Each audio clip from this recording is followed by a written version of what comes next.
ಪಾಕಿಸ್ತಾನ ಮತ್ತು ಅಫ್ಘಾನಿಸ್ತಾನದ ಯುದ್ಧ ತಣ್ಣಗಾಗಿಸಲು ಚೀನಾ ಮಧ್ಯಸ್ಥಿಕೆಯಲ್ಲಿ ಮಾತುಕತೆ ನಡೆದಿದೆ. ಆದರೆ ಔಪಚಾರಿಕ ಒಪ್ಪಂದವಿಲ್ಲದೆ ಚರ್ಚೆ ಕೊನೆಗೊಂಡಿವೆ. ಹೀಗಂತ ಚೀನಾದ ವಿದೇಶಾಂಗ ಸಚಿವಾಲಯದ ವಕ್ತಾರ ಮಾವೋ ನಿಂಗ್ ಹೇಳಿದ್ದಾರೆ. ಭವಿಷ್ಯದಲ್ಲಿ ಸಮಗ್ರ ಪರಿಹಾರ ಕಂಡುಕೊಳ್ಳಲು ಎರಡೂ ದೇಶಗಳು ಒಪ್ಪಿಕೊಂಡಿದ್ದಾಗಿ ಹೇಳಿದ್ದಾರೆ. ಅಸ್ಸಾಂನಲ್ಲಿ ಬಿಜೆಪಿ ಆರ್ಎಸ್ಎಸ್ ಬಗ್ಗೆ ಎಐಸಿಸಿ ಅಧ್ಯಕ್ಷ ಖರ್ಗೆ ಟೀಕೆ ವಿಚಾರಕ್ಕೆ ಸಂಬಂಧಿಸಿ ಮಂಡ್ಯದಲ್ಲಿ ಪೊಲೀಸ್ ವರಿಷ್ಠಾಧಿಕಾರಿಗೆ ಬಿಜೆಪಿ ಕಾರ್ಯಕರ್ತರು ದೂರು ಸಲ್ಲಿಸಿದ್ದಾರೆ. ಇನ್ನು ಬೆಂಗಳೂರಿನ ಫ್ರೀಡಂ ಪಾರ್ಕ್ನಲ್ಲಿ ಖರ್ಗೆ ವಿರುದ್ಧ ಘೋಷಣೆ ಕೂಗಿ ಆಕ್ರೋಶ ಹೊರಹಾಕಿದ್ದಾರೆ. ಬಿಜೆಪಿ ಆರ್ಎಸ್ಎಸ್ ಕುರಿತು ಮಲ್ಲಿಕಾರ್ಜುನ್ ಖರ್ಗೆ ಟೀಕೆ ಬಗ್ಗೆ ಬೃಹತ್ ಕೈಗಾರಿಕಾ ಸಚಿವ ಎಂಬಿ ಪಾಟೀಲ್ ಪ್ರತಿಕ್ರಿಯಿಸಿದ್ದಾರೆ. ರಾಜಕಾರಣದಲ್ಲಿ ಆರೋಪ ಪ್ರತ್ಯಾರೋಪ ಸಾಮಾನ್ಯ.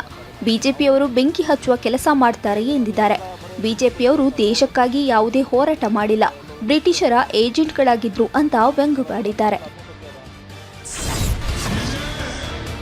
ಗುಜರಾತಿಗಳು ಅನಕ್ಷರಸ್ಥರು ಎಂದಿದ್ದ ಹೇಳಿಕೆ ಬಗ್ಗೆ ಇದೀಗ ಮಲ್ಲಿಕಾರ್ಜುನ ಖರ್ಗೆ ವಿಷಾದ ವ್ಯಕ್ತಪಡಿಸಿದ್ದಾರೆ. ನನ್ನ ಹೇಳಿಕೆಯನ್ನ ಉದ್ದೇಶಪೂರ್ವಕವಾಗಿ ತಪ್ಪಾಗಿ ಅರ್ಥೈಸಲಾಗ್ತಿದೆ. ಗುಜರಾತ್ ಜನರ ಭಾವನೆಗಳನ್ನು ನೋಯಿಸುವುದು ಉದ್ದೇಶ ಇರಲಿಲ್ಲ. ಅವರ ಬಗ್ಗೆ ನನಗೆ ಗೌರವ ಇದೆ ಎಂದು ಎಕ್ಸ್ ಖಾತೆಯಲ್ಲಿ ಟ್ವೀಟ್ ಮಾಡಿ ಕ್ಷಮೆ ಕೇಳಿದ್ದಾರೆ. ತುಮಕೂರಿನಲ್ಲಿ ನಡೆದ ಜನಸ್ಪಂದನ ಕಾರ್ಯಕ್ರಮದಲ್ಲಿ ಗೃಹ ಸಚಿವರ ಎದುರೇ ಹೈ ಡ್ರಾಮಾ ನಡೆದು ಹೋಗಿದೆ. ಸಚಿವ ಡಾಕ್ಟರ್ ಜಿ ಪರಮೇಶ್ವರ್ ಕೆಆರ್ಎಸ್ ಪಕ್ಷದ ಮುಖಂಡರ ಮನವಿ ಸ್ವೀಕರಿಸಿ ಮುಂದೆ ಹೋಗ್ತಿದ್ದಂತೆ ಪಕ್ಷದ ಮುಖಂಡ ಶ್ಯಾಮಸುಂದರ್ ಫೇಸ್ಬುಕ್ ಲೈವ್ಗೆ ಮುಂದಾಗಿದ್ರು. ಸಚಿವರ ವಿರೋಧದ ಮಧ್ಯೆ ಲೈವ್ಗೆ ಮುಂದಾದ ಶ್ಯಾಮಸುಂದರ್ ಅವರನ್ನ ಪೊಲೀಸರು ವಶಕ್ಕೆ ಪಡೆದರು. ಬಳಿಕ ತುಮಕೂರು ನಗರ ಠಾಣೆಯಲ್ಲಿ ಪಿಎಸ್ಐ ಮಂಜುಳಾ ದೂರಿನ ಮೇರೆಗೆ ಕೆಆರ್ಎಸ್ ಪಕ್ಷದ 3 ವಿರುದ್ಧ ಎಫ್ಐಆರ್ ದಾಖಲಿಸಲಾಗಿದೆ.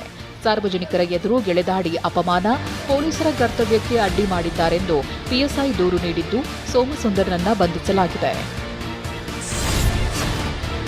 2021ರಲ್ಲಿ ಶಾಸಕ ಸುರೇಶ್ ಕುಮಾರ್ ಮನೆ ಮುಂದೆ ನಡೆಸಿದ್ದ ಪ್ರತಿಭಟನೆ ಸಂಬಂಧ ಹೋರಾಟಗಾರ ವಾಟಾಳ್ ನಾಗರಾಜ್ ಬಂಧನವಾಗಿದೆ. ಬೆಂಗಳೂರಿನ 42ನೇ ಎಸಿಜೆಎಂ ನ್ಯಾಯಾಲಯದಿಂದ ವಾರೆಂಟ್ ಜಾರಿಯಾದ ಹಿನ್ನೆಲೆ ಬಸವೇಶ್ವರ ನಗರ ಠಾಣೆ ಪೊಲೀಸರು ವಾಟಾಳ್ ಅವರನ್ನು ಬಂಧಿಸಿದ್ದಾರೆ.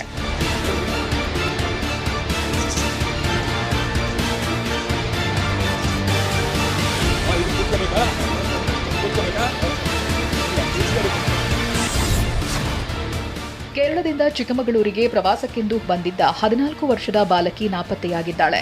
ಪೋಷಕರೊಂದಿಗೆ ಚಂದ್ರದ್ರೋಣ ಪರ್ವತಕ್ಕೆ ತೆರಳಿದ ಪಾಲಕ್ಕಾಡ್ ಮೂಲದ ಶ್ರೀನಂದ ಕಾಣೆಯಾಗಿದ್ದು ಶೋಧ ಮುಂದುವರೆದಿದೆ. ಡ್ರೋನ್ ಕ್ಯಾಮೆರಾ ಬಳಸಿ ಹುಡುಕಾಟ ಸಿಡಿಆರ್ ಮೂಲಕವೂ ತನಿಖೆಯಾಗ್ತಿದೆ ಅಂತ ಎಸ್ಪಿ ಜಿತೇಂದ್ರ ಹೇಳಿದ್ದಾರೆ.